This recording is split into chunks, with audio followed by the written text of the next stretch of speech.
as a leader, you've got to be mindful of what is deserving of your attention right then and there.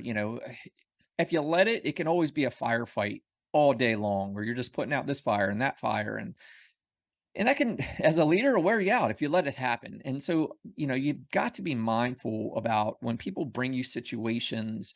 Does it need you right now? Is it a fire right now? Is it as urgent or as important as maybe it's being relayed to you? So this is where kind of having a good practice of mindfulness in the day to day, you can really understand. It's like, hey, Johnny brought me this, or Sally brought me that, or this email just came in.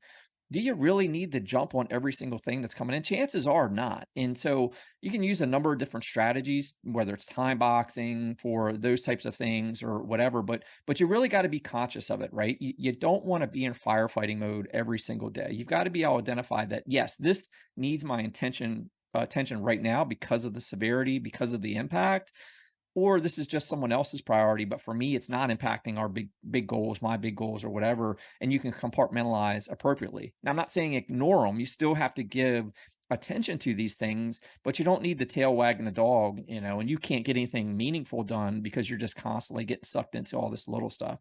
So I would advise to kind of block some time off where you take out a half hour, kind of go through these things, make quick calls, give direction, and move on.